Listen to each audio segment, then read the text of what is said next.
হৃদয়ের মায়াজাল পর্ব ২৮।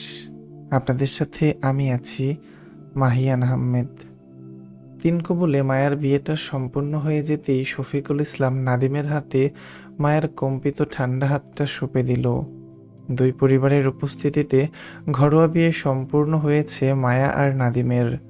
বিয়েটা মায়ার ছোট ফুপির গ্রামের বাড়ি থেকেই হলো। চেয়ারম্যান পরিবারের সদস্যরা বরযাত্রী সমেত মাত্র ২ গাড়িতে করে ১৫ জন সদস্য আসলো। মায়ের গায়ে লাল টুকটুকে বেনারসি, মাথায় লাল দোপাট্টা, সিঁথিতে গোল্ডের টিকলি ঝুলছে, কানে ঝুমকো, গলায় স্বর্ণের হার, দুহাতে দুটো স্বর্ণের চুড়িতে মায়ের সাদামাটা সাজ কমপ্লিট। অসুস্থ মায়ের তীব্র জ্বরের তাপে মেকআপ করালো না কেউ। শুকনো ঠোঁটে ওই একটু লাল লিপস্টিক দিয়েছিল নাদিমের বড় বোন রূপা। অল্প সাজেও যেন মায়ের রূপ চকচক করলো। ভেজা চোখ, লাল মুখে দুর্বলতায় নুইয়ে জড়িয়ে ধরে আছে রাফাকে। শফিকুল ইসলাম যখন মায়াকে নাদিমের হাতে সঁপে দেয়, তখনও রাফাকে জড়িয়ে দাঁড়িয়ে। নাদিমের বড় বোন রূপা এগিয়ে গিয়েছিল মায়াকে ধরতে, কিন্তু মায়া বা রাফা কেউ কাউকে ছাড়ল না। এত মানুষের ভিড়েও মায়ার দুহাত ভর্তি ল্যাপটানো মেহেদি, গায়ের তীব্র জ্বরে রাফাকে জড়িয়ে দাঁড়িয়ে, অন্য হাতটা নাদিমের হাতের উপর। উপস্থিত সকলে মায়াকে নাদিমের হাতে সঁপে দিয়ে বউ বিদায় করায় তাড়া দিল। মায়া হুহা কিছুই বলল না, কেমন পাথর মূর্তির ন্যায় সকলের সঙ্গে হাঁটলো বাড়ির গেট পেরিয়ে গাড়ি অবধি। মায়া বা রাফা তখনও দুজন দুজনকে চেপে দাঁড়িয়ে, কেউ কাউকে ছাড়তে নারাজ। এটা নিয়ে অবশ্যই বড়দের মাঝে দৃষ্টিকটু করেছিল, দুজনকে আলাদাও করতে চেয়েছিল, কিন্তু সবকিছুর ঊর্ধ্বে গিয়েও মায়া বা রাফা কেউ কাউকে ছাড়ল না, বড়দের শাসানোতেও না। অবশেষে মায়ের সঙ্গে রাফাকেও দেওয়া হলো। মায়ের অসুস্থতার বিষয়টি বিবেচনা করেই সবার এমন সিদ্ধান্ত নেয়া। বিদায় বেলায় মায়া নিজের পরিবারের কারোর সঙ্গে কথা বলল না, আর না চোখ আউড়িয়ে কাউকে দেখার চেষ্টা করলো। সকলেই চোখের পানি, বিশেষ করে মায়ের মা রেহেনা বেগম নিশ্চুপ কাঁদছে দূরে দাঁড়িয়ে। ওনার অসুস্থ মেয়েটাকে এক প্রকার গলায় পা দেওয়ার মতন করে বিয়েটা দিয়েছেন সবাই। আল্লাহ জানে সবটা কিভাবে সামলিয়ে ওঠে ওনার ছোট মেয়েটা। বরের গাড়িতেও মায়া রাফা দুজন পাশাপাশি বসে। মায়া ঢোলে রাফার কোমর জড়িয়ে কাঁধে মাথা ফেলে বসে। নাদিম শ্বশুরবাড়ির সকলের থেকে বিদায় নিয়ে মায়ার অপর পাশে উঠে বসতে বসতে কোমল চোখে নুয়ে পড়া মায়ার দিকে তাকালো। ততক্ষণে সামনে থেকে ড্রাইভারের সঙ্গে রূপার জামাই উঠে বসলো। গাড়ির লাইট কমিয়ে স্টার্ট দিতেই নাদিম নরম হাতে মায়ের হাতটা টানতে চাইল মায়াকে নিজের কাঁধে শোয়াতে, কিন্তু নাদিমের হাত মায়ার বাহু ছুঁতেই ঝটকা মেরে ছিটকে ফেলল রাফা। কেমন শক্ত গলায় তৎক্ষণাৎ নাদিমকে শুধালো, মায়া অসুস্থ ভাইয়া, ও আমার কাছেই থাকুক। রাফার শক্ত গলার কথায় কেমন কপাল কুঁচকে আসে নাদিমের। মায়া অসুস্থ সেটা সে কয়েকদিন আগেই শুনেছে। শফিকুল ইসলাম বলেছিল ব্যাপারটা। সব জেনেও সে মায়াকে বিয়ে করেছে, কারণ তার শখের নারী হচ্ছে মায়া। ভালোবাসার মানুষের অসুস্থতায় তার হাত ছেড়ে দেওয়ার মতন ছেলে সে নয়, বরং যত্নে আগলে রাখার মানুষ। ভালোবাসার মানুষের অসুস্থতায় তার হৃদয়টাও পোড়াচ্ছে। ইনশাল্লাহ খুব দ্রুতই সে মায়াকে সুস্থ করে তুলবে, যত্ন সহকারে তার বুকেই ঠাঁই দিবে। গ্রামের ইট পাথরের রাস্তা। বরযাত্রীর দুটো গাড়ি পরপর রাস্তায় উঠল। বরের গাড়িটা পেছনে, সামনে নাদিমের পারিবারিক গাড়িটা এগিয়ে। ফুলে ফুলে সাজানো বরের গাড়িটা অনেকটাই পেছনে। অন্ধকার রাস্তায় চাঁদের দেখা নেই, আর না আছে রাস্তার মাথা উঁচিয়ে দাঁড়িয়ে থাকা ল্যাম্পপোস্টের হলুদ আলো। অন্ধকার রাস্তায় গাড়ির হেডলাইটের আলোয় আলোকিত রাস্তা। পরিবেশ শীতল, ঠান্ডা হাওয়া বইছে বাহিরে। রাস্তায় কুকুরগুলো ঘেউ ঘেউ শব্দ করছে থেকে থেকে। সময় ৭:৪৫ ঘরে।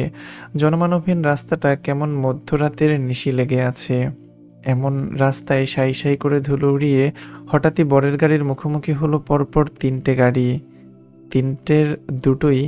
তিনটের দুটো গাড়িই জিপ, একটি কালো মার্সিডিস। আকস্মিক ঘটনায় গাড়ির তাল সামলাতে না পেরে অ্যাক্সিডেন্টের ভয়ে দুহাতে স্টিয়ারিং ঘুরিয়ে গাড়ি থামালো গাড়ির ড্রাইভার। গাড়ির ভেতরে থাকা মায়া রাফা দুজনই সামনে ঝুঁকে পড়লে দ্রুততায় দুজনকে দুহাত ধরে বাঁচালো নাদিম। তারপর গাড়ির ভেতরে থাকা সবাই অল্প স্বল্প ব্যথা পেল।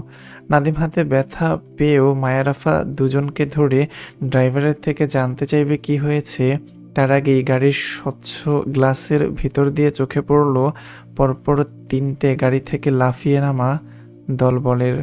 এই রাতে ডাকাতের ভয়ে নাদিম দুহাতে আগলে নিল রাফা আর মায়াকে। যদিও রাফা নাদিমের হাতটা ছিটকে ফেলতে গিয়েও বাহিরের ডাকাত দলের হইচয়ে মায়াকে নিয়ে ভয়ে সিটিয়ে গেল গাড়িতে। গাড়ি থামলো কি থামলো না তার আগেই চলন্ত জিপ থেকে লাফিয়ে নামল হৃদ।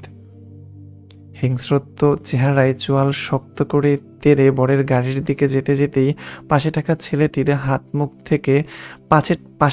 ছেলেটির হাত থেকে হকিস্টিক ছিনিয়ে নিল।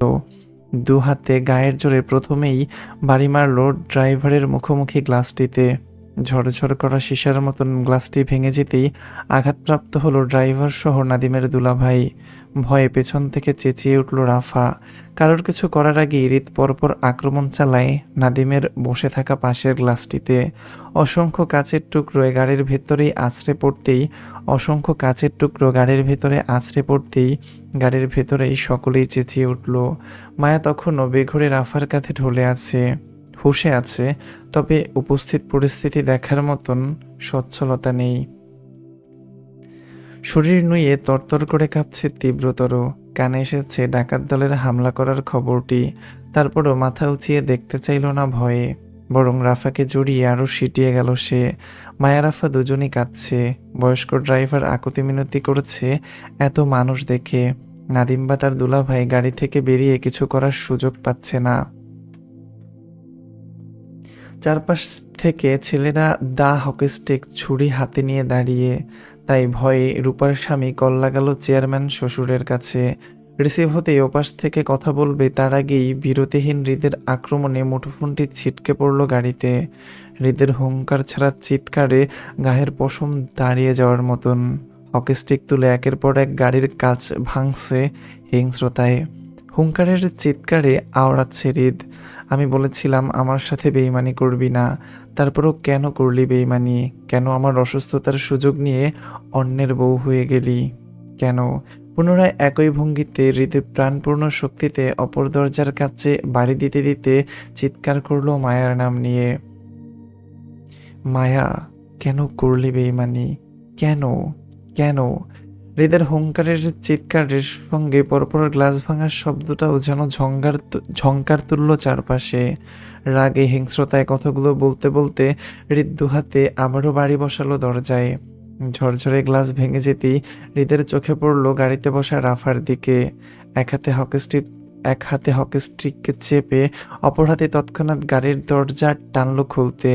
লক করা দরজা খুলতে না পেরে পরপর দুহাতে আঘাত করল দরজাতে।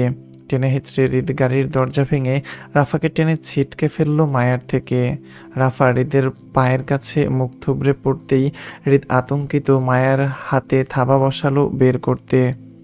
কিন্তু অপর পাশ থেকে নাদিম মায়ের হাত টানলো বাঁচাতে চেয়ে। মুহূর্তে হৃদের মস্তিষ্কে আগুন লাগার মতন তেলবেলিয়ে উঠল তিরতির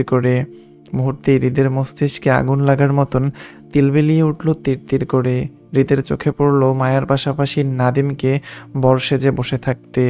তার হিংস্রতা দাউ দাউ করে জ্বলে উঠল যখন দেখল নাদিম মায়ার বাহু টেনে গা ঘেঁষে বসে আছে। হাতের হকিস্টিকটা ফেলে মুহূর্তেই থাবা বসালো নাদিমের কলারে। এক হাতে মায়ের বাহু, অপর হাতে নাদিমের কলার চেপে গাড়ি থেকে টেনে হেঁচড়ে বের করলো দুজনকে। নাদিম গাড়ি থেকে বের হলো কি হলো না তার আগে হৃদ নাদিমকে গাড়ির সঙ্গে চেপে হাতের শক্ত পিঠের কুইন চাপলো নাদিমের গলায়। হিংস্রতায় হুঙ্কার ছেড়ে রক্তিম চোখে রিরি করে বলল, কিরে হারামির বাচ্চা, আমি থাকতে আমার বউকে কেমনে বিয়ে করলি? খবর নেস নাই এই নারী আমার ছিল? তাহলে তুই আসলি কোত্থেকে? জানে ভয় নাই, মরার পাক গজাইছে। তোর বাপে কয় ছেলে নিয়ে ঘুরে? তোরে বুঝি বলি দেওয়ার জন্য পাঠাইছে হৃদ খানের বউকে বিয়ে করতে? হিংস্রতায় হৃদের চোখে মুখে উপচে পড়ার মতন, হিংস্রতা হৃদের চোখে মুখে উপচে পড়ার মতন। নাদিমের সর্বাঙ্গ কাঁপল হৃদের হিংস্রতা প্রকাশতা দেখে। গায়ে দুজনের সাদা পাঞ্জাবি জড়িয়ে, রক্তের ছিটা দুজনের গায়েই বহমান। তবে হৃদের গায়ের সাদা পাঞ্জাবিটি যেন ঘামে ভিজে শরীরে লেপ্টে। অতিরিক্ত রাগে হাতের রক ফুলের টনটনে। নাদিম হৃদের চেহারার দিকে চোখ বুলাতে ভয় পেল। হৃদ খানকে সে চিনে, এর আগে দুবার দেখেছিল মায়ের বড় বোন মুক্তার বিয়েতে। তবে হৃদের সঙ্গে মায়ের সম্পর্ক কী ছিল সেটা তার অবগত নয়। জানলে হয়তো সে এই বিয়েটা করতো না। কিন্তু এখন দুজনের বিয়ে হয়ে গেছে, মায়া তার বউ, সে মরলেও অন্তত বউয়ের সম্মান বাঁচাবে। হৃদের ভয়ে নাদিমের শরীরে ঘাম ঝরে গেল। আশেপাশে 30-40টার মতো ছেলে পেলে ঘিরে দাঁড়িয়ে। ড্রাইভার আর তার দুলাভাই ছেলেগুলোর হাতে বন্দি, কিছু করার মতন তাদের হাতে উপায় নেই। তারপরও নাদিম অসুস্থ মায়াকে দেখলো মাথা নুইয়ে কাঁদছে ভয়ে। অথচ হৃদ এক হাতে মায়ের বাহু ধরে অপর হাতে নাদিমের গলা চেপে দাঁড়িয়ে। নাদিম ব্যথিত গলায় হৃদের থেকে নিজেকে ছাড়ানোর চেষ্টা না করে বরং মায়াকে বাঁচাতে চেয়ে সে আকুতির স্বরে বলল, মায়াকে প্লিজ ছেড়ে দিন, ও অনেক অসুস্থ, আপনি বরং আমার সাথে কথা বলুন। হৃদের রাগে ঘি ঢালার মতন কাজ করলো নাদিমের কথাটা। তার নারীকে বিয়ে করে তাকে বলছে তার বউ ছেড়ে দিতে। হৃদ হিংস্রতায় দাঁতের দাঁত পিষে রিরি করে বলল, দরদ দেখাস দরদ? তোর দরদের তেজ আজ আমিও মাপবো। জান দিতে পারবি এই নারীর জন্য? পারবি? আমি কিন্তু জান নিতে পারবো এই নারীর জন্য, দেখবি, দাঁড়া। কথা বলতে বলতে হৃদ হুঙ্কার ছাড়ার মতন সঙ্গে সঙ্গে ডাকলো আসিফকে। আসিফ, আসিফ। সঙ্গে সঙ্গে আসিফ দৌড়ে আসার মতো একটা হকি স্টিক নিয়ে আসলো। থাবা বসানোর মতন ছিনিয়ে নিয়ে আঘাত বসালো নাদিমের মাথায়। হৃদ এলোমেলো হাতে নাদিমকে আঘাত করতে দেখে ড্রাইভার আর নাদিমের দুলাভাই আঁতকে উঠল ভয়ে। এইভাবে মারতে থাকলে নাদিম মারা যাবে নিশ্চিত। তাই দুজন নিজেদের ছাড়াতে চেয়ে চিৎকার করলো নাদিমকে বাঁচাতে। কিন্তু পাছে হৃদের ছেলেপেলের হাতে বন্দি পড়ল তারাও। অথচ নাদিমের চিৎকারে শান্ত পরিবেশটা অশান্ত হয়ে উঠল মুহূর্তেই। নাক, মুখ, হাত, কপাল সর্বাঙ্গ ফেটে রক্ত ঝরল চুইয়ে চুইয়ে। মায়া হৃদের উপস্থিতি টের পেয়েছিল গাড়িতে বসেই, কিন্তু হৃদের হিংস্রতায় আর নিজের তীব্র অপরাধবোধে আগাতে পারেনি এতদিন পর স্বামীকে সুস্থ পেয়েও। এখনকার গল্পটা ভিন্ন। এখানে মায়া বেঈমান নারী, তাই মায়ার হাতে করার মতন কিছু ছিল না।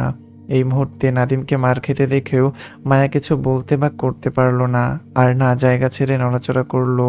নাদিমকে রক্তাক্ত করেও যখন হৃদের মন ভরল না, তখন পুনরায় চিৎকার করে বলল, আসিফ আমার বন্দুক দে। বলতে বলতে হৃদ নিজেই তেড়ে গেল আসিফের দিকে।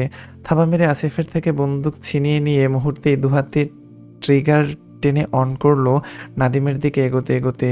নাদিমের দুলাভাই আহাজারি চিৎকার করে উঠল যখন দেখল হৃদকে বন্দুক হাতে নাদিমের দিকে যেতে। তিনি মায়ার কাছে নাদিমের জীবন বাঁচাতে চেয়ে সাহায্য চাইলে মায়া ফুপিয়ে শব্দ করে কেঁদে উঠল ভয়ে।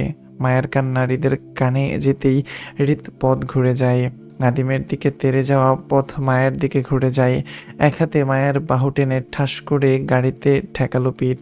মায়া পিঠের ব্যথায় কুড়কুড়িয়ে উঠতেই হৃদ শক্ত হাতে মায়ের গলা চেপে মুখের ভিতর বন্দুকের নলিটা ঠেকিয়ে হিংস্রত্বের গর্জে উঠে রাগে রিরি করে বলল, মেরে দেই মেরে, বুক কাঁপে নাই, জানের ভয় নাই, কত বড় কলেজা নিয়ে ঘুরিস তুই?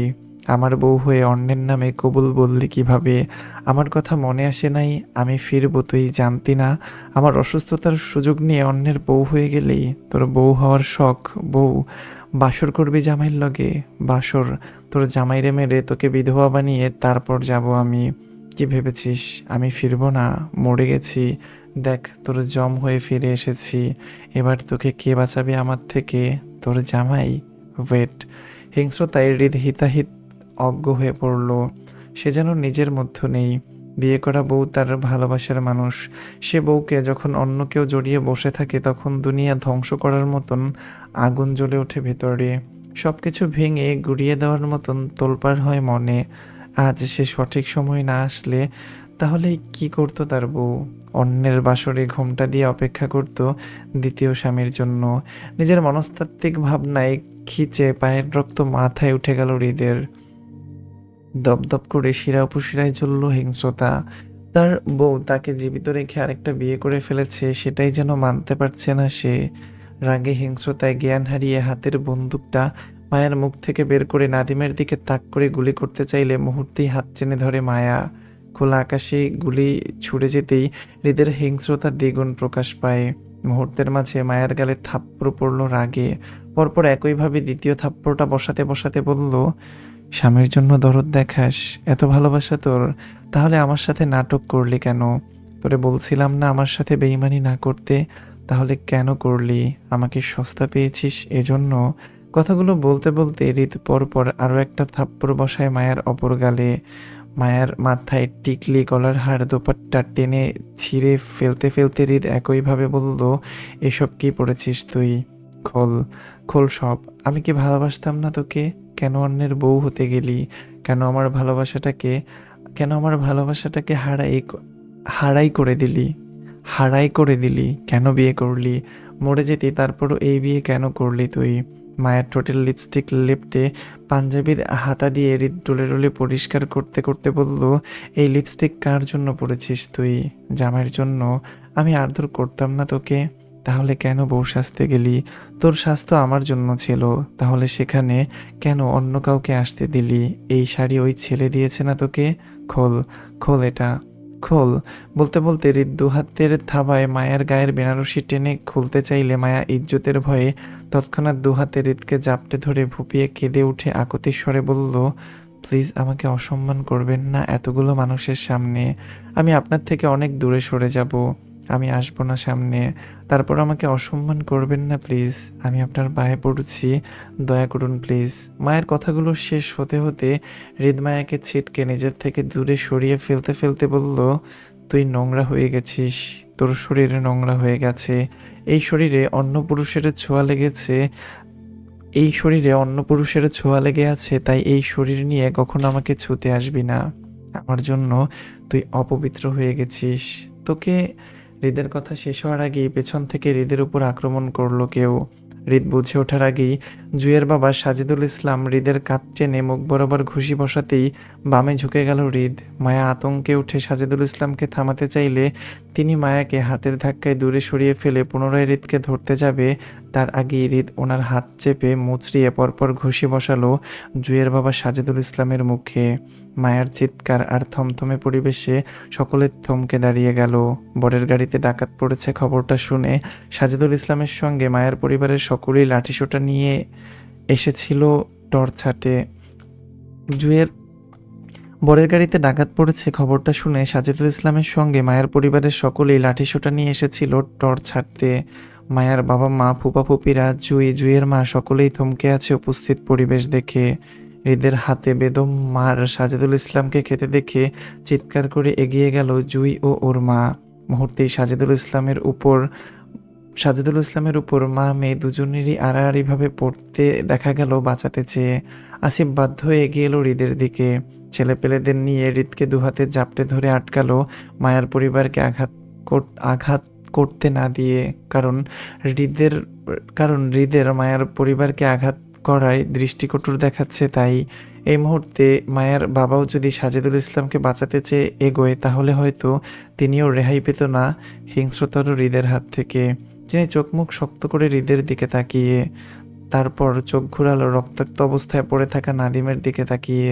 পাশেই তার ভাই সাজিদুল ইসলামকে জড়িয়ে কাঁদছে জুই ও সাবিনা বেগম। হৃদ নিজেকে টেনে সবার থেকে ছাড়িয়ে নিতে নিতে উপস্থিত সকলের সামনে মায়ের উদ্দেশ্যে বলল, জীবনে একই ভুল আমি দ্বিতীয়বার রিপিট করব না। তোর বিয়ে করার শখ না, থাক তুই তোর স্বামী নিয়ে। আমি সেই নারীর দিকে ঘুরে তাকাবো না যে নারী আমি জীবিত থাকা অবস্থায় অন্য কারোর হাত ধরে। জীবনে একা থাকবো, তারপরও তোকে চাইবো না। বেঈমান প্রতারক নারী তুই, আমার ঘৃণার লিস্টে তুই প্রথম, মনে রাখিস। আচ্ছা, এখন প্লট চেঞ্জ হবে, একটু মনোযোগ দিয়ে শুই নেন। হৃদ ফিরেছে? না ম্যাডাম।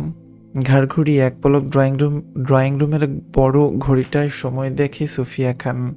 রাত প্রায় 12টার ঘরে। মায়ের খোঁজ এখনও পায়নি নাকি? ওনার জানা মতে হৃদ তার বউকে আনতে গিয়েছিল আশুগঞ্জে। বিকাল থেকে এতটা সময় লাগবে দুজনের ফিরতে, নাকি কোনো সমস্যা হলো? কফি দাও। জি ম্যাডাম। সার্ভেন্ট সম্মতি জানিয়ে রান্নাঘরের দিকে পা বাড়ালো। চিন্তিত সুফিয়া খান গম্ভীর মুখে সোফার দিকে এগিয়ে গেল। হাতের মুঠোফোনটায় হৃদকে কল লাগালো। ওপাশ থেকে হৃদের ফোন অফ বলতে চিন্তিত ভঙ্গিতে আবারও দেয়াল ঘড়িটায় সময় দেখে নিল। হৃদের কল কেটে মুহূর্তেই কল মিলালো আসিফকে। পরপর বেশ কয়েকবার কল দেওয়ার পর আসিফের কলটা রিসিভ হলো না। তাতেই মুহূর্তেই কপাল কুঁচকে আসে সুফিয়া খানের। ওনার ছেলের শরীর ভালো না। অসুস্থ শরীর নিয়ে তেরামি করে কাল রাতের ফ্লাইটে লন্ডন থেকে বাংলাদেশে ফিরেছিল হৃদ। সকালে এয়ারপোর্টে ল্যান্ড করেই নাকি বউয়ের খোঁজে সারাদিন পার করলো সে। অবশ্য উনিও সারাদিন হৃদের খবর নিতে পারেননি, কারণ ওনার ফ্লাইট ছিল আজ। তাই ছেলের খবর নিতে হয়েছিল বাংলাদেশে ফিরে। তিনি নিজের বাসায় না গিয়ে হৃদের বাসায় উঠেছেন, কিন্তু এখানে এসে জানতে পারেন হৃদ নাকি সকাল থেকে মায়ের খোঁজ করে সন্ধ্যার দিকে লোক নিয়ে বেরিয়ে যায় মায়াকে আনতে। ছেলে ছেলের বউকে নিয়ে বাড়ি ফিরবে সেটা তো ভালো কথা, কিন্তু কেন ওনার ফোন ধরছে না? সুফিয়া খান চিন্তিত ভঙ্গিতে সোফায় বসলো। হাতের ফোনটা টি টেবিলের উপর রেখে বসতে কয়েক মিনিটের মধ্যেই সার্ভেন্ট কফি দিয়ে গেলে তিনি তাতে চুমুক বসান। আপাতত কয়েকদিন তিনি হৃদের সঙ্গে থাকবে এই বাড়িতে। যতদিন হৃদের মেডিসিন চলবে ততদিন এখান থেকেই তিনি কোর্টে যাবেন। তাছাড়া ওনার একটা গুরুত্বপূর্ণ কাজে চট্টগ্রামে যাওয়া দরকার। কিছু হিসাব নিকাশ বাকি আছে কারোর সাথে। সুফিয়া খানের মনস্তাত্ত্বিক ভাবনার মাঝেই তপ্ত আগুনের মতন দাউ দাউ করে ড্রয়িং রুমে প্রবেশ করল হৃদ। কোনো দিকে না তাকিয়ে চোয়াল শক্ত করে আগ্নেয়গিরির ন্যায় চলে যেতে দেখে সুফিয়া খানের চোখে পড়ল হৃদকে। চলে যেতে দেখে সুফিয়া খানের চোখে পড়ল হৃদকে। তিনি হাতের কফিটা রাখতে রাখতেই তৎক্ষণাৎ হৃদের পেছনে তাকালো মায়ার সন্ধানে, কিন্তু আশেপাশে মায়াকে কোথাও দেখতে না পেয়ে উঠে দাঁড়াতে দাঁড়াতে হৃদের পেছন ডেকে মায়ার সন্ধান করে বলল, তুমি একা কেন? মায়া কোথায়? মায়া নামটা কানে যেতেই হৃদের কদম 2 সেকেন্ডের জন্য থামে। হাত মুষ্টিবদ্ধ করে আবারও চলে যেতে নিলে একইভাবে হৃদের পেছন ডাকলো সুফিয়া খান। হৃদ, তোমাকে কিছু বলেছি আমি। একা কেন তুমি? মায়া কই? মায়ের কথায় হিংস্রত্ব রক্তিম চোখে হৃদ ঘুরে তাকাতেই আঁতকে উঠল সুফিয়া খান। হৃদের চোখে মুখে শরীরের জায়গায় জায়গায় রক্তের ছিটা, কপাল ফেটে রক্ত ঝরছে। হৃদের মাথায় পরপর 2টো সার্জারি হয়েছে সবে মাত্র। বেশ কিছু অস্ত্রোপচার করা হয়েছে তাতে। এই অবস্থায় হৃদের মাথায় পুনরায় আঘাত পাওয়া মানে হৃদের কন্ডিশন খারাপের দিকে যাওয়া। আল্লাহ না করুক যদি দ্বিতীয়বার কোনো কারণে হৃদের ব্রেইনে রক্তক্ষরণ হয়, তাহলে হৃদকে বাঁচানো মুশকিল হয়ে যাবে। তিনি হৃদের সাদা পাঞ্জাবিটায় রক্তের ছিটায় রক্তিম হয়ে যেতে দেখে আতঙ্কিত গলায় বলল, তোমার এই অবস্থা কেন হৃদ? কি হয়েছে? মায়া কোথায়? সুফিয়া খানের কথা শেষ হতে হতে হৃদ মুহূর্তেই সিঁড়ির গোড়ায় থাকা ফ্লাওয়ার প্যাশনটা 2 হাতে মাথার উপর তুলে আছাড় মারতে মারতে চিৎকার করে বলল, এই বেঈমান নারীর নাম আমার সামনে নিবা না কেউ। I hate her, I just hate her. বলতে বলতে হৃদ জেদ্দের তোপে সিঁড়ির গোড়ায় অপর পাশের টপটাও ছুঁড়ে মারল। মুহূর্তের মাঝে ভেঙে ছিটকে গেল ড্রয়িং রুম জুড়ে। হৃদের তোলপাড়ে আসিফ সহ বেশ কয়েকজন দৌড়ে ড্রয়িং রুমে উপস্থিত হলো। সুফিয়া খান কেমন শক্ত হয়ে দাঁড়িয়ে। উত্তেজিত পরিস্থিতিতে তিনি হৃদের কাছে যাচ্ছে না, কারণ এই মুহূর্তে হৃদকে থামানোর চেষ্টা করা মানে রাগের বশে হৃদকে আরও হাইপার করে দেওয়া, যেটা মোটেও হৃদের জন্য ভালো হবে না। ছেলের রাগ সম্পর্কে ওনার ধারণা আছে, তবে এই পরিস্থিতিতে হৃদের রাগটা হৃদকে ক্ষতি করছে। সুফিয়া খান জায়গায় পাথরের মূর্তির ন্যায় দাঁড়িয়ে থাকতে আসিফ দৌড়ে হৃদকে আটকাতে চাইলে মুহূর্তে হাতের ইশারায় নিষেধ করেন তিনি। আসিফ কাচুমাচু করে হৃদের তোলপাড় ভাঙচুর দেখতে থাকে। সুফিয়া খান হৃদের দিকে তাকিয়ে উত্তেজিত গলায় আসিফকে আদেশ করলো, আসিফ গাড়ি বের করো, কুইক। আসিফ দৌড়ে বাহিরের দিকে যেতে হৃদ কয়েক মিনিটের মাঝে গোছানো পরিপাটি সুন্দর ড্রয়িং রুমটাকে ভাঙচুরে তোলপাড় বয়ে দিল। ফ্লোরের কাজ ভাঙার টুকরো ন্যায় হৃদের মন মস্তিষ্ক দুটোই বিখণ্ডিত হয়ে গেল। সারা রাতের ফ্লাইট, তারপর সারাদিনের দৌড়াদৌড়ি, সন্ধ্যায় মায়ের বিয়ে নিয়ে হাঙ্গামা, আর এখনকার ভাঙচুরের দখল হৃদের শরীর আর নিতে পারল না। নিস্তেজ শরীরে কেমন দুর্বল হয়ে পড়ল। সারাদিন পেটে কিছু পড়েনি, সেই সাথে চিকিৎসারত মেডিসিনও নেওয়া হলো না। অস্থির উত্তেজিত হৃদের নাক কান বেয়ে রক্ত ঝরল। চোখের পাতা বুজে আসলো। সে শক্তি খাটিয়ে ভাঙচুর করতে চাইলেও চোখের পাতা বুজে আসলেও সে শক্তি খাটিয়ে ভাঙচুর করতে চাইল। সুফিয়া খান দৌড়ে হৃদকে জাপটে ধরেন। মায়ের বক্ষ পেয়ে হৃদের হাতের লাঠিটা ফ্লোরে গড়িয়ে পড়ল। জ্ঞান হারানোর আগে মাথা ছেড়ে সুফিয়া খানের কাঁধে লুটিয়ে পড়তে পড়তে বিড়বিড় করে বলল, হৃদ তো আমার ছিল আম্মু, তাহলে অন্য কারোর কেন হলো? I hate her, I hate her. আমার ওকে আর চাই না, চাই না। হৃদের গড়িয়ে পড়া নাকের রক্তে সুফিয়া খানের কাঁধ ভিজে উঠল। হৃদের শক্তপোক্ত শরীরের ভার সুফিয়া খানের উপর ছেড়ে দিতেই তিনি হৃদকে সামলাতে হিমশিম খেল। তাল সামলাতে না পেরে হৃদকে নিয়ে ফ্লোরে কাচের উপর পড়তে নিলেই বাসার সার্ভেন্টরা দৌড়ে আসে। এলোমেলোভাবে হৃদসহ সুফিয়াকে ধরল। দুহাতে তখনও হৃদকে জাপটে জড়িয়ে সুফিয়া খান বুঝতে পারেন ছেলের মন ভালো নেই। কিছু একটা হয়েছে যার জন্য ওনার শক্তপোক্ত ছেলেটাকে মানসিকভাবে ভেঙে দিয়েছে। ওনার শক্ত চেহারায় আবারও অশ্রু জড়ালো। হৃদকে ধরাধরি করে রাতের আধারে তৎক্ষণাৎ নেওয়া হলো হসপিটালে। হৃদকে আইসিইউতে রেখে অক্সিজেন মাস্ক পরালো। ইউরোপিয়ান ডক্টরের সাথে কনফারেন্স কলে থেকে ট্রিটমেন্ট দিল। টানা ৪৫ দিন কোমায় থাকার পর হৃদের জ্ঞান সবেমাত্র ফিরেছিল ৩ দিন আগে।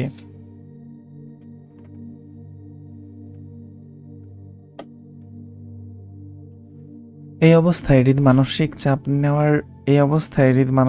চাপ নেওয়ার মানে নিজের জীবন ঝুঁকিতে রাখা। ডাক্তার হৃদের ব্রেন শান্ত রাখার জন্য ঘুমের ইনজেকশন পুশ করলো।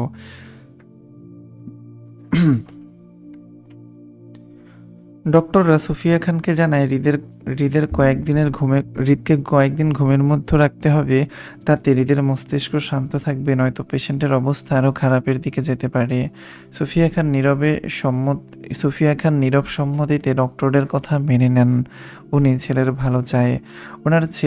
ওনার ছেলেটাকে সুস্থ হতেই হবে। হৃদের আইসিইউর বাহিরের চেয়ারে মাথা চোখে বসেছিলেন সুফিয়া খান। রাত তখন ১:৩০ ঘটে। আসিফ নিজের হাতের ফোনটা সুফিয়া খানের দিকে এগিয়ে দিতেই মাথা তুলে তাকান তিনি। ফোনের দিকে তাকাতেই আসিফ ছোট গলায় বলল, গুলশান থানার ওসি ফোন করেছে ম্যাডাম। অসময়ে পুলিশ চক্রে বিরক্তি প্রকাশ করেন সুফিয়া খান। বিরক্তির গলায় বলল, কি চাই? সুফিয়া খানের বিরক্তিতে কাচুমাচু করেন আসিফ। হৃদের মায়ের সঙ্গে তার কমে ওঠা বসা। কেমন রাগী আর জেদ্দি মানুষ এই মহিলা। দৃষ্টিও কেমন বাজ পাখির ন্যায়, কথাও বলে কেমন তীক্ষ্ণ। আপনার সাথে কথা বলতে চাই, জরুরি ছিল একটু। বিরক্তিতে তৎক্ষণাৎ উত্তর আসলো সুফিয়া খানের, নট নাও, পরে কথা বলবো, রেখে দাও। আসিফ সুফিয়া খানকে পুনরায় ফোনটা এগিয়ে দিতে দিতে বলল, একটা ঝামেলা হয়েছে ম্যাডাম। হৃদ ভাইয়ের নামে কেস ফাইল হয়েছে ৩টা। ওসি বলেছে নারী নির্যাতন মামলা, গাড়ি ভাঙচুর, ১০ লাখ টাকার গহনাপাতি চুরি ও মোট ৬০ লাখ টাকার মামলা গহনাপাতি চুরি নিয়ে মোট ৬০ লাখ টাকার মামলা করেছে। সাথে মার্ডার কেসও আছে একটা।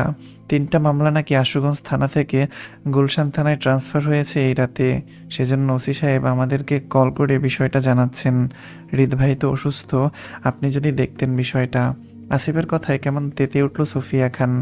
একটার পর একটা ঝামেলা, ওনার ছেলের পিছু ছাড়ছে না, ওনার ছেলেটাকে সুস্থ হতে দিচ্ছে না। এখন আবার উটকো ঝামেলা।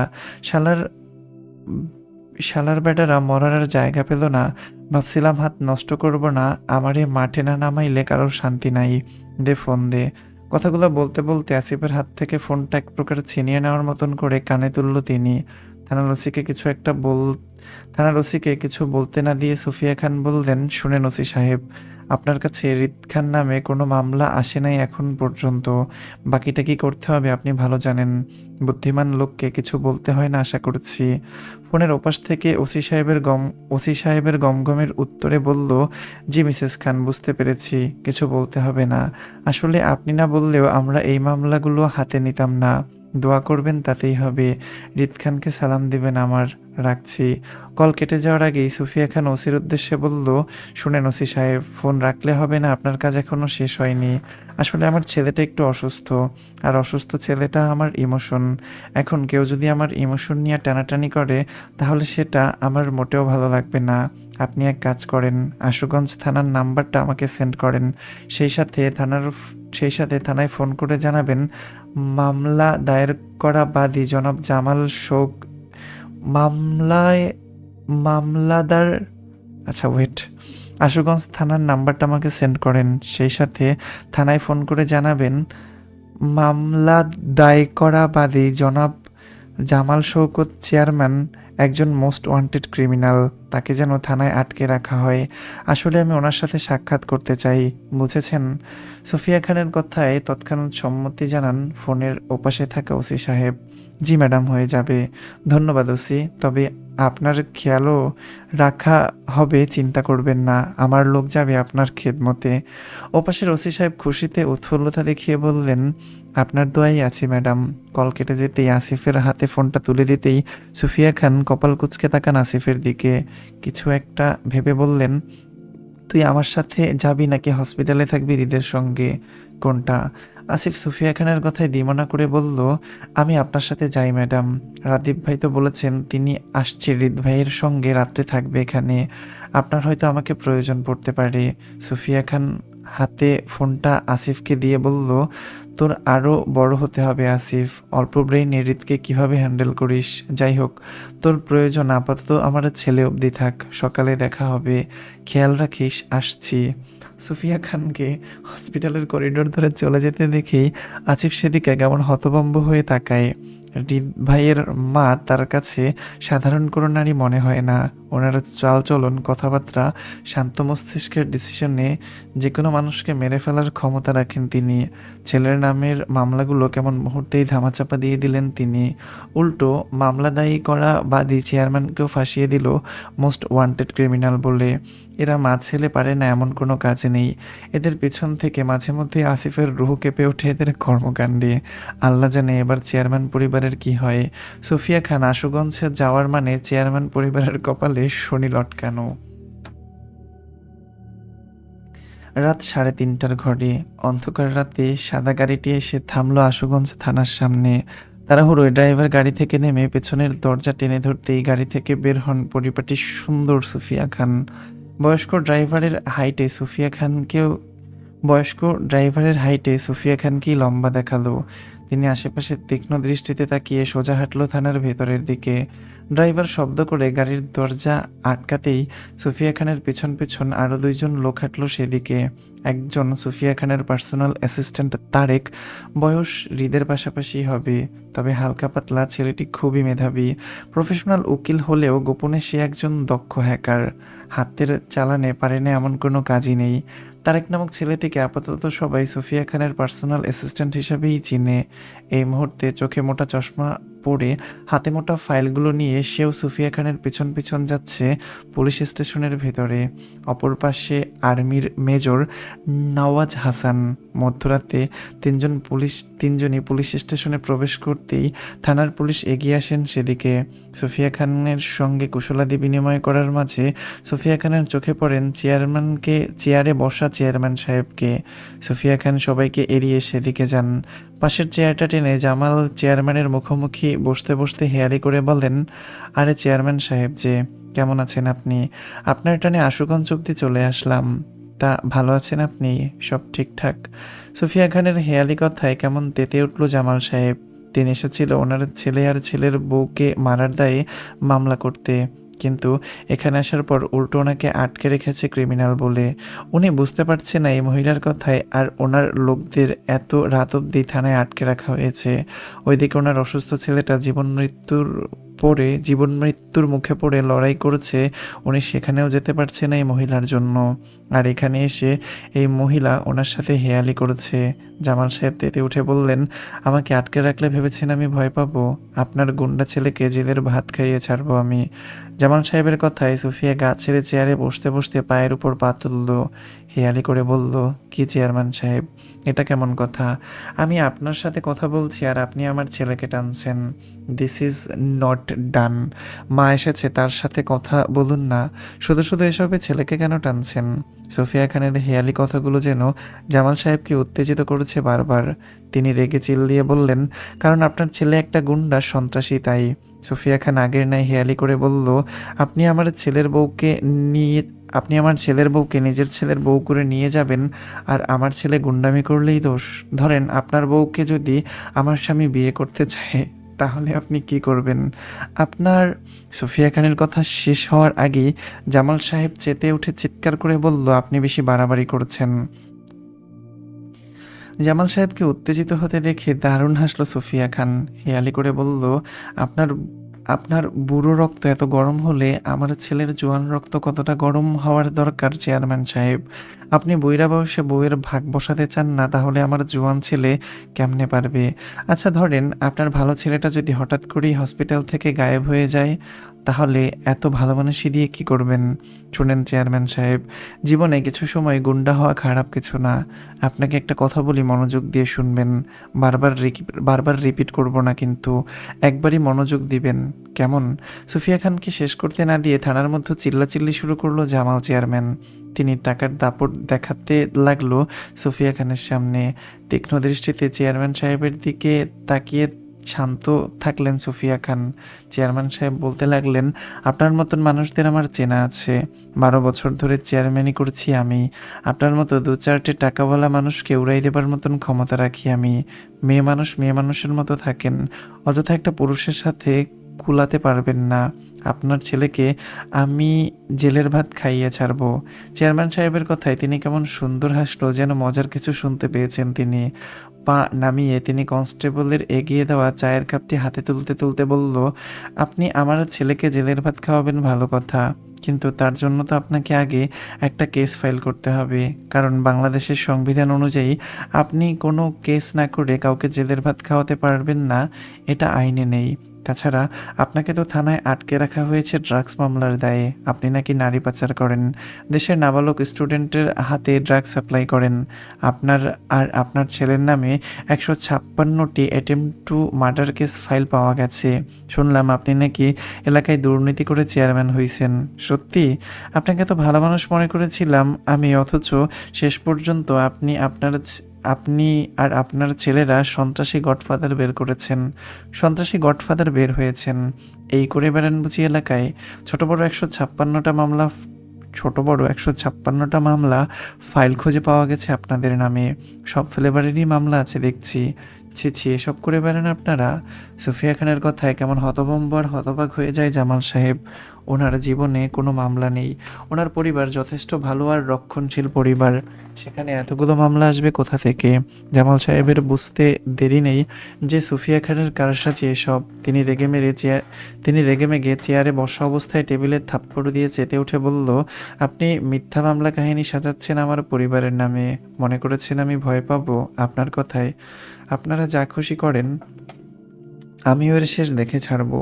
চেয়ারম্যান সাহেবের কথায় হাতের কাপে চুমুক দিতে দিতে আবারও আগের ন্যায় সুফিয়া খান বলল, আপনার এই মনে হলো আমি আপনাকে মিথ্যা বলবো? আমাকে আপনার এত ছোট মস্তিষ্কের মনে হয়? তারেক, চেয়ারম্যান সাহেবকে ওনার বিরুদ্ধে মামলার অভিযোগগুলোর কাগজে দেখাতো। কথাগুলো বলতে বলতে তৎক্ষণাৎ তারেক নামক ছেলেটি হাতের ফাইল থেকে কিছু কাগজ বের করে সামনে রাখতেই সেগুলো হাতে নেয় চেয়ারম্যান সাহেব। সাজানো গোছানো প্রত্যেকটা মামলাই ওনার আর ওনার ছেলের বিরুদ্ধে করা। দপদপ করে জ্বলতে থাকা চেয়ারম্যান সাহেব হঠাৎ কেমন ভয়ে চুপ করে যায়। সুফিয়া খান সেদিকে তাকিয়ে হাতের চাটা টেবিলের উপর রাখতে রাখতে চেয়ারম্যান সাহেবের উদ্দেশ্যে বলল, শুনুন চেয়ারম্যান সাহেব, এলাকায় চেয়ারম্যানই করছেন তো মানুষের সেবা পর্যন্ত সীমাবদ্ধ থাকুন। শুধু শুধু আমার ছেলে পর্যন্ত কি টানছেন? আমার ছেলে আপনার বাজেটের বাইরে। ছেলেটা অসুস্থ বলে মা এসেছি। ভাবুন, মা যদি এতটুকু পর্যন্ত আসে, তাহলে ছেলের বাবাও তো আসবে, তাই না? আপনি আমাকে সামাল দিতে পারবেন না। বাবা ছেলে অবধি যাবেন তো দূর, আমি যাওয়ার পর আমার স্বামী আসবে। আপনি এত চাপ নিতে পারবেন না। সেজন্য বলছি, আমাদের থেকে দূরে থাকুন। শুনেন চেয়ারম্যান সাহেব, ছোট মানুষের উপর ক্ষমতার প্রভাব দেখানোটা আমার পছন্দ না। ক্ষমতা খেলা জমে সামনে সামনে। তারপরও আপনার ভালোর জন্য একটা ডেমো দেই। আপনি আমার ছেলের নামে মামলা দিলে আমি আপনাকে রোজ একটা করে নতুন নতুন মামলায় ঠুকবো। আপনার হিসেব খাতা ভুল হয়ে যাবে, টাকা শেষ হয়ে যাবে, কিন্তু মামলা করা শেষ হবে না। আপনি যদি মনে করেন পালিয়ে বাঁচবেন, তাহলে বলে রাখি, আপনি আর আপনার ছেলে দুটোকে মোস্ট ওয়ান্টেড আসামি বানিয়ে পেপারে ছাপিয়ে বাংলাদেশের প্রত্যেকটা থানায় অভিযোগ দেওয়া হবে। এরপর যদি মনে করেন আপনারা দেশ ছেড়ে পালাবেন, তাহলে বলে রাখি, এয়ারপোর্টে আমার বাপের রাজত্ব চলে। এরপরও যদি মনে করেন আপনারা দেশ ছেড়ে পালাবেন, তাহলেও বলে রাখি এয়ারপোর্টে আমার বাপের রাজত্ব চলে। আপনাদের পালানোর পথ বন্ধ।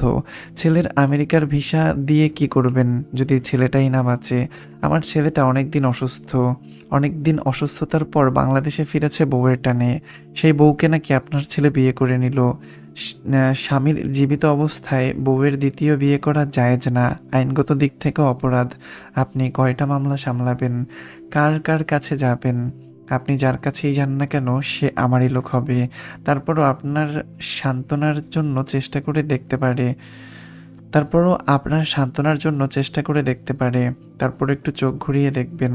আপনার এলাকায়, আপনার থানায়, আপনার পুলিশের সামনে বসে যদি আপনাকে পিষে ফেলার ক্ষমতা রাখি, তারপর একটু চোখ ঘুরিয়ে দেখেন। আপনার এলাকায়, আপনার থানায়, আপনার পুলিশের সামনে বসে যদি আপনাকে পিষে ফেলার ক্ষমতা রাখি, তাহলে ভাবুন এরপর যদি আপনি আমার ছেলের পিছনে লাগেন তাহলে কি করব। দীর্ঘ কথা বলে সুফিয়া খান থামেন। চেয়ারম্যান সাহেবের কপাল বেয়ে ঝরঝর করে ঘাম ঝরছে এই শীতের রাতেও। সুফিয়া খান টেবিলে থাকা পানির গ্লাসটা জামাল সাহেবের দিকে এগিয়ে দিতে দিতে শান্ত কণ্ঠে বললেন, দেখেন চেয়ারম্যান সাহেব, আমি এই পলিটিক্স খেলতে চাইনি। আমার সন্তানের জন্য নামতে হয়েছে এই মাঠে। আসলে আমার মুখের থেকে ব্রেন বেশি চলে, সেজন্য এসব নোংরামিতে হাত নষ্ট করতে চাইনি বলে অনেক বছর আগেই নিজের ব্রেন খরচ করা ছেড়ে দিয়েছিলাম। আসলে আমি বিশ্বাস করি যেখানে মন ইনভেস্ট হয় সেখানে ব্রেন ইউজ করা চলে না। সেজন্য আপনাকেও বলছি, এরপরও যদি আপনার মনে হয় আপনি আমার ছেলেকে টানবেন, তাহলে আমি আপনার বংশ ধরে টানবো। আশা করি আপনি আবার বুঝতে পারছেন। এবার বাসায় যান, নিজের ছেলের যত্ন নেন, ভালো থাকুন, যান। কথাগুলো বলতে বলতে সুফিয়া খান উঠে দাঁড়ান।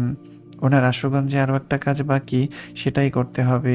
তারপর সকাল হতে হতে আবার ছেলের কাছে ফিরতে হবে। কাল আবার একটু চট্টগ্রামেও যেতে হবে। এই মাঠ পুরাতন, কিন্তু খেলার মানুষগুলো নতুন। কেন যেন তিনি এসব মানুষের উপর ক্ষমতা দেখিয়ে মজা পাচ্ছে না, হয়তো সামনে সমান কাউকে পাচ্ছে না বলে।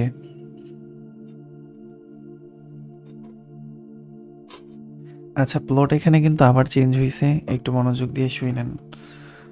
মধ্যরাতের প্রহর, রাত ৩:১৩ ঘরে। অন্ধকার রাতে পরপর দুটো গাড়ি থামলো মায়াদের গেটের সামনে। মায়াদের বাড়ির গেটে তখনও খোলাই ছিল, হয়তো বাড়ির মানুষ জাগ্রত বলে তাই। পরপর দুটো গাড়ির একটা পুলিশের জিপ হলেও অন্যটিতে সুফিয়া খানের কার। মধ্যরাতে পুলিশের ওসি মায়াদের বাড়ির গেট টেনে ভিতরে প্রবেশ করতেই গাড়ি থেকে নামলো সুফিয়া খান। সূক্ষ্ম নজরে আশপাশটায় এক পলক দৃষ্টি বোলালো।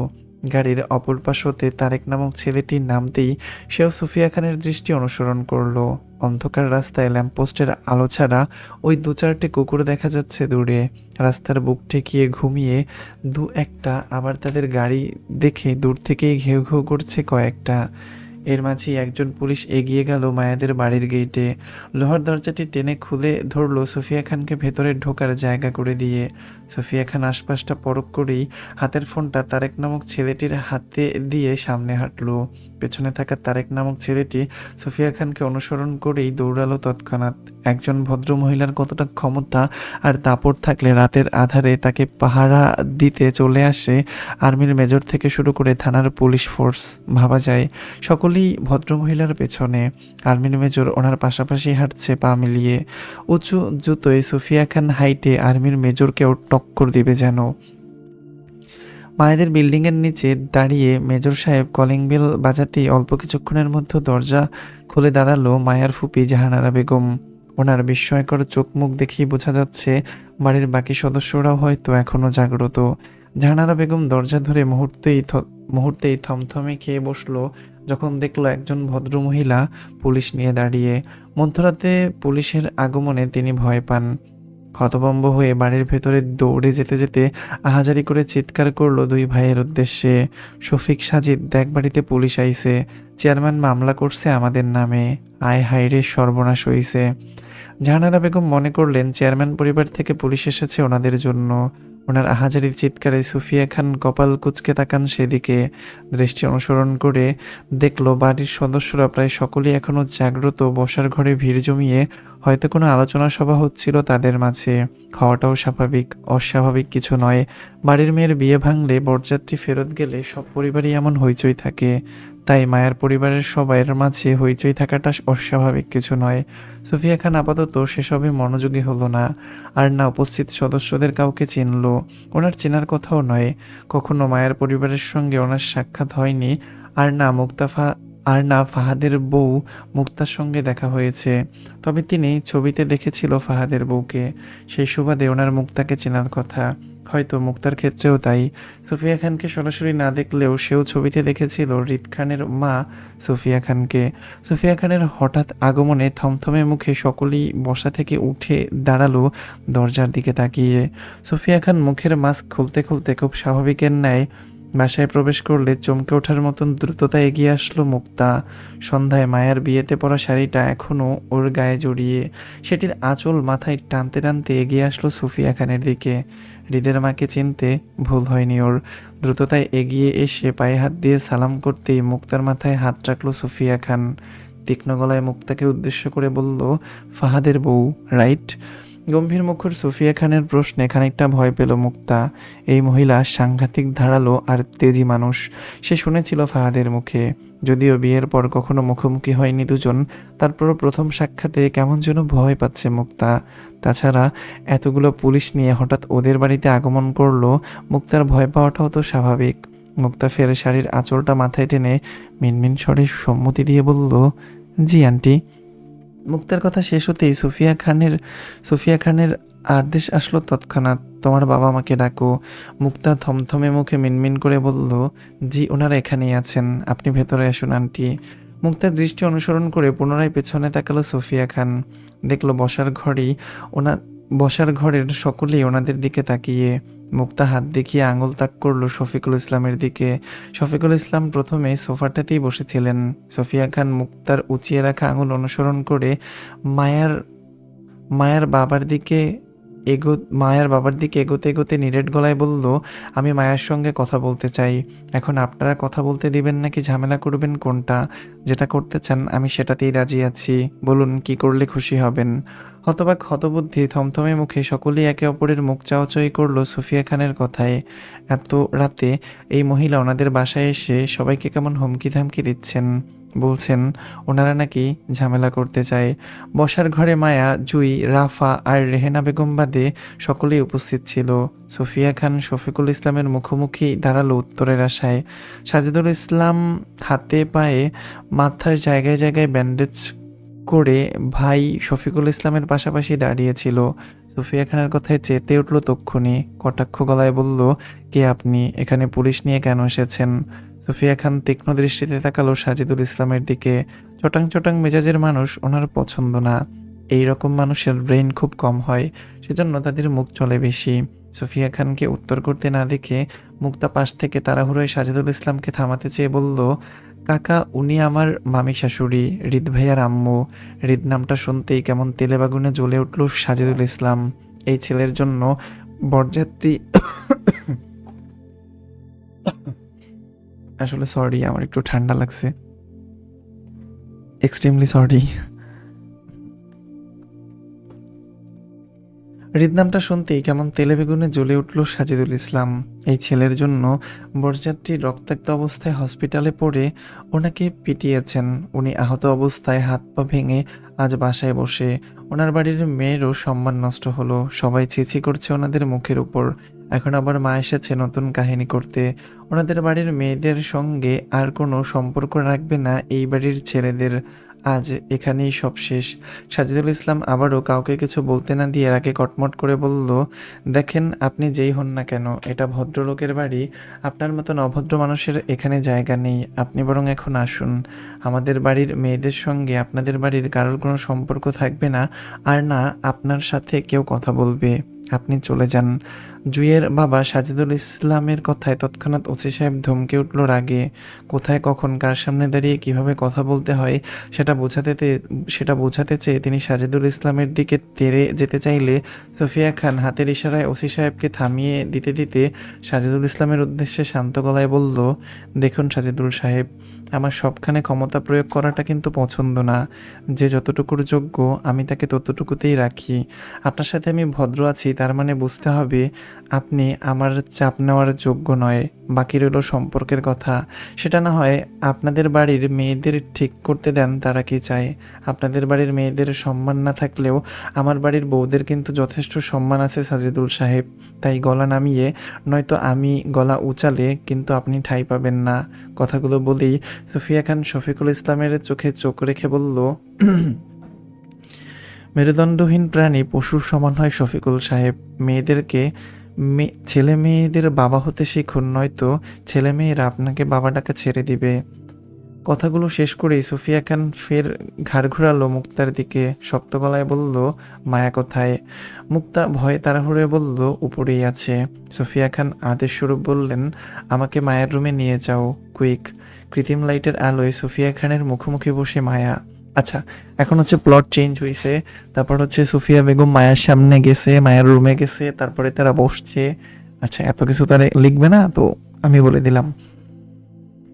তো যেটা হচ্ছে সেটা আর কি, কৃত্রিম লাইটের আলোয় সুফিয়া খানের মুখোমুখি বসে মায়া।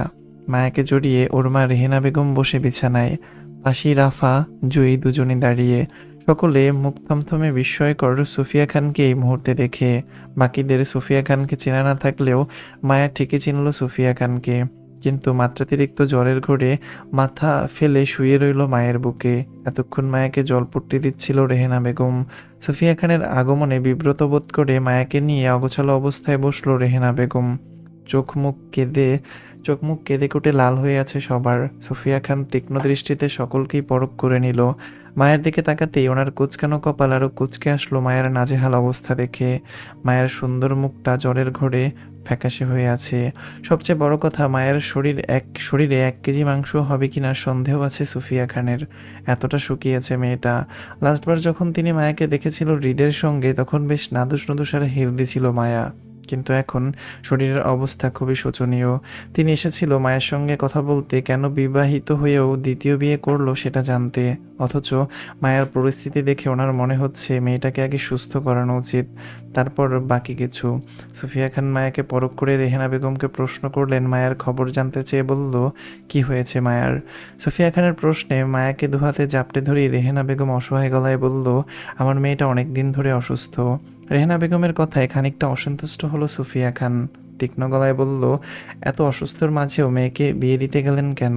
আপনারা জানেন না মায়া বিবাহিত? আপনারা জানেন না মায়া বিবাহিত ছিল সেটা?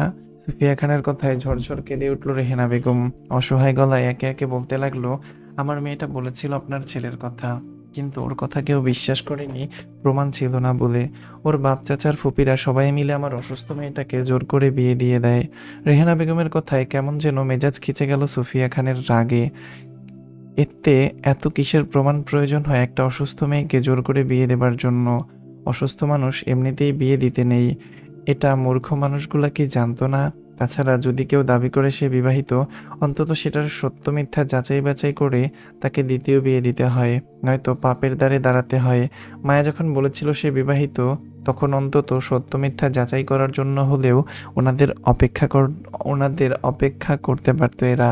তা না করে উল্টো একটা বিবাহিত মেয়েকে জোর করে জায়েজ সম্পর্কে বেঁধে দিল এরা। নাজায়েজ সম্পর্কে বেঁধে দিল এরা। ওনার ছেলেটাও বউয়ের জন্য পাগল পেরায়। এই মেয়েকে না পেলে যে ঠিক হবে না তিনিও জানেন, কিন্তু মায়ার বিয়েটা নিয়ে কেমন যেন বারবার মেজাজ খিচে যাচ্ছে ওনার। সুফিয়া খান শক্ত গলায় বলল, বিবাহিত মেয়েদের স্বামী জীবিত অবস্থায় দ্বিতীয় বিয়ে জায়েজ নয়, সেটা জানার পরও কিভাবে আপনারা জোর করলেন মায়াকে দ্বিতীয় বিয়ে করতে? রেহেনা বেগম মুখ গুমড়ে ডুকরে কেঁদে উঠল। খানিকটা সময় নিয়ে রয়ে শয়ে শুরু থেকে সবটাই জানালো মায়ের পরিস্থিতি সম্পর্কে সুফিয়া খানকে। সবটা শুনে মুহূর্তেই কেমন নমনীয়তা হয়ে গেল সুফিয়া খানের মন। তীব্র অপরাধবোধে জাগ্রত হলো মনে। হৃদকে নিয়ে দিশেহারা হয়ে যাওয়ার মায়ের খোঁজ করতে পারেননি তিনি।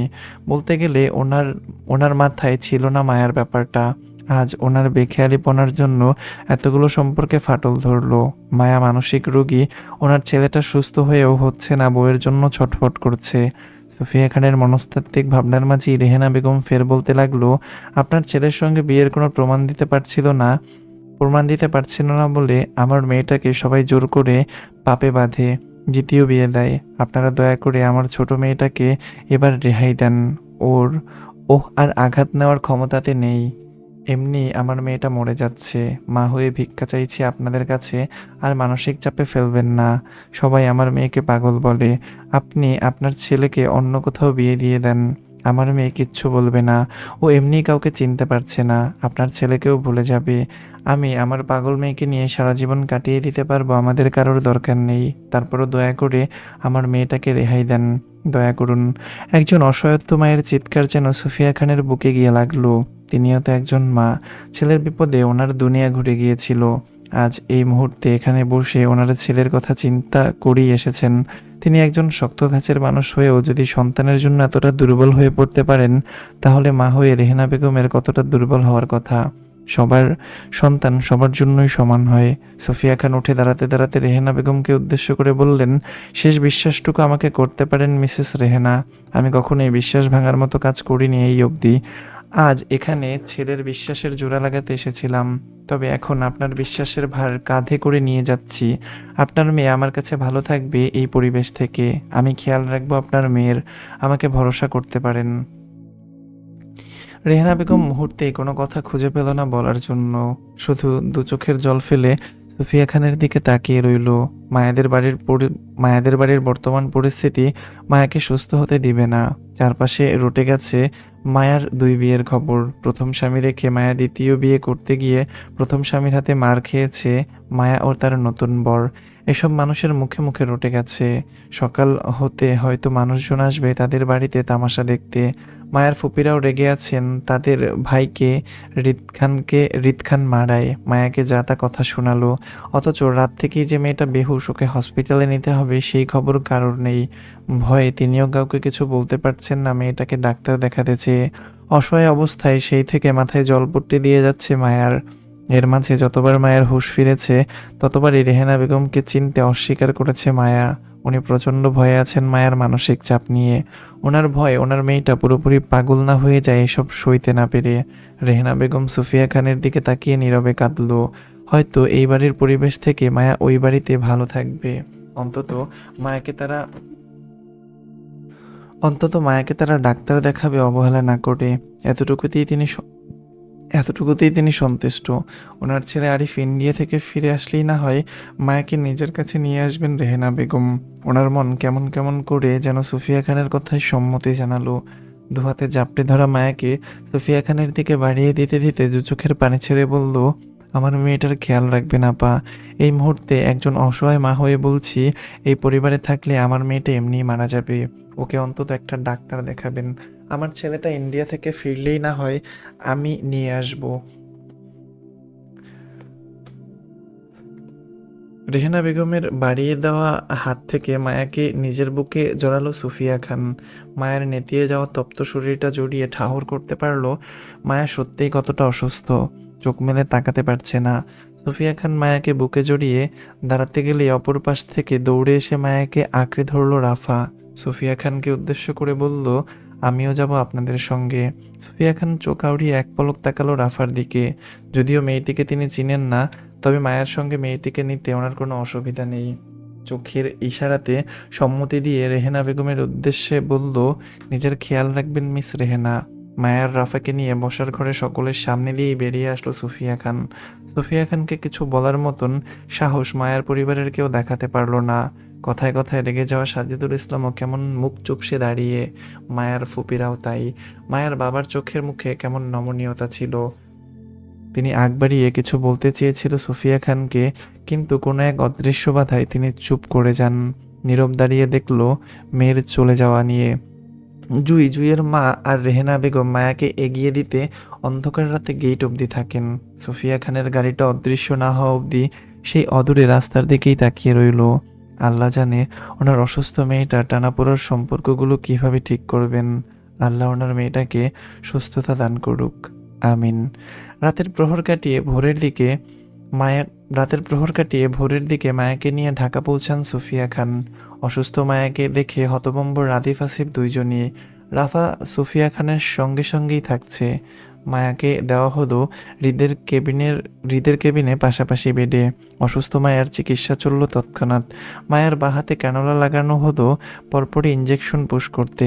মায়ের অবস্থা শোচনীয়, তা ডাক্তারের চোখ মুখ দেখেই বোঝা গেল। মায়াকে চিকিৎসা দিতে সবাই ব্যস্ত হয়ে পড়ল মুহূর্তেই। পেশেন্টের ব্যাপারে আপাতত আমরা কিছু বলতে পারছি না মিসেস খান, তবে পেশেন্টের অবস্থা খুবই শোচনীয়। আমরা বেশ কিছু পরীক্ষা নিরীক্ষা করে রিপোর্ট দেখে বলতে পারবো পেশেন্টের বর্তমান অবস্থা।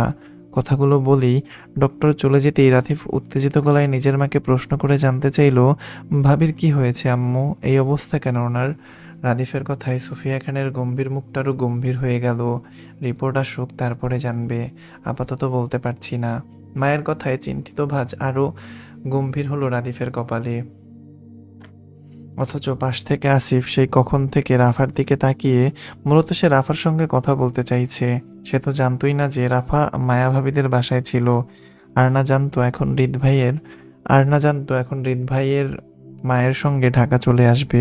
মূলত আসিফ সন্ধ্যার দিকে রাফাকে মায়ের সঙ্গে দেখেছিল বরযাত্রীর গাড়িতে। তখন আসিফ হৃদকে সামলাতে গিয়ে রাফার সঙ্গে কথা বলার সুযোগ পায়নি, কিন্তু এখন তার রাফার সঙ্গে কথা বলা জরুরি মনে হলো। তার কেন জানি মনে হচ্ছে রাফা আসিফকে এড়িয়ে যেতেই সুফিয়া খানের সঙ্গে সঙ্গে থাকছে। আসলে কি তাই? তাই যদি হয় তাহলে তাকে এড়িয়ে যাওয়ার কারণই বা কি রাফার? সকাল 11টার দিকে হালকা হালকা জ্ঞান ফিরল হৃদের। তীব্র মাথা ব্যথায় বিরক্তিতে বাম হাতটা রাখলো কপালে। অল্প মাথা নাড়িয়ে ডানে বামে মাথা ঘোরালো। চোখ মিলে পাশে তাকাতেই ঝাপসা চোখে দেখলো বেডে অচেতন অবস্থায় পড়ে থাকতে মায়াকে। প্রথমে হৃদ মনে করতে পারলো না কিছুই। ঝাপসা চোখে অস্পষ্ট গলায় আওড়ালো একটু করে, হৃদ। হৃদ ডান হাত বাড়িয়ে মায়াকে ছুঁতে চাইল, কিন্তু হাতের নলে চাপ পড়ায় নল বেয়ে রক্ত উঠল তৎক্ষণাৎ। সুফিয়া খান দ্রুততায় এগিয়ে এসে হৃদকে বাধা দিয়ে শান্ত করে বলল, কি করছো হৃদ? নলে রক্ত উঠছে। সুফিয়া খানের কথায় রাদিফ এগিয়ে আসলো। সে মূলত বাহির থেকে মায়ের জন্য কফি নিয়ে সবে কেবিনে প্রবেশ করেছিল। মায়ের কথায় তৎক্ষণাৎ দৌড়ে আসে এদিকটায়। হৃদ তখনও হঠাৎ করে কিছু মনে করতে পারল না। মায়ের হাত নিজের শরীর থেকে সরিয়ে দিতে দিতে হৃদ বিরক্তির গলায় বলল, উফ, বিরক্ত করছো কেন তোমরা? সরো। হৃদকে বলল এদিকে আসতে। হৃদ, কাম হিয়ার। সুফিয়া খানের হাত সরিয়ে দিতেই হৃদ ফের বেহুশ মায়াকে ডাকলো নিজের কাছে। মায়ের নড়চড় দেখতে না পেয়ে হৃদ রেগে কিছু বলবে, তার আগেই রাদিফ তাড়াহুড়োয় হৃদকে শান্ত করতে চেয়ে বলল, ভাবি অসুস্থ, উনি হুঁশে নেই, তুমি শান্ত হও। মায়ের অসুস্থতার কথা কানে যেতেই হৃদ কপাল কুঁচকে তাকায়। কয়েক সেকেন্ডের ব্যবধানে হঠাৎই স্মৃতিচারণ হলো বিষাক্ত অতীতগুলো। মায়ের বিয়ে অন্য কোথাও হয়েছে, সেটি মনে আসতেই হৃদের শান্ত মস্তিষ্ক তরাক করে জ্বলে ওঠে।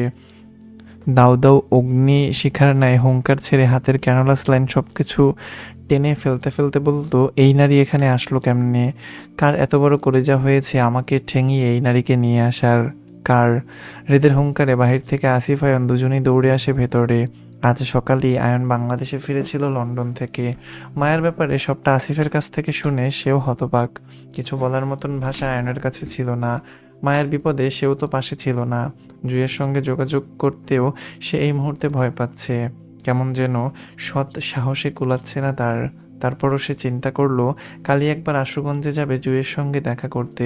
সুফিয়া খান হৃদের তোলপাড়ে খুব স্বাভাবিকের ন্যায় হৃদকে উত্তর করে বলল, আমি নিয়ে এসেছি। মায়ের কথায় হৃদের তোলপাড় আরও বাড়লো। গর্জে উঠে বলল, কেন নিয়ে এসেছো? দরদ দেখাতে? যখন খেয়াল রাখার কথা ছিল তখন তো খেয়াল রাখোনি, অবহেলা করেছো।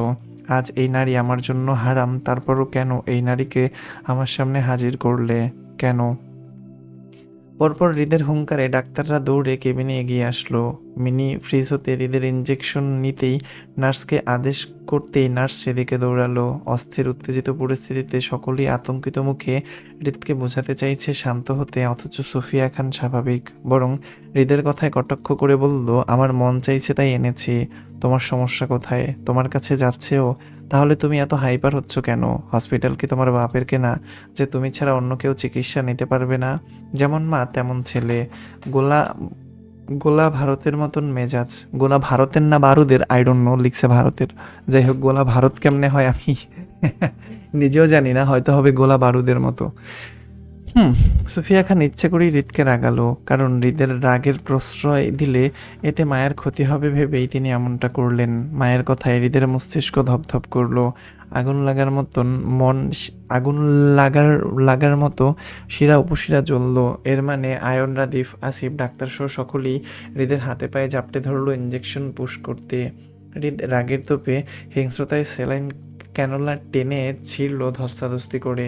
সকলেই হৃদকে জাপটে ধরে শোয়াতে চাইছে বলে হৃদ ধস্তাধস্তি করে ডাক্তারের হাতের ইঞ্জেকশন ছিনিয়ে নিয়ে মুচড়ে ফেলতে ফেলতে চিৎকার করে বলল, আমি সেই জায়গায় এক মুহূর্তেও দাঁড়াবো না যেখানে এই নারীর বিষাক্ত নিঃশ্বাস আছে। আমাকে যাইতে দে তোরা, নইলে কাউকে ছাড়বো না আঘাত করা থেকে।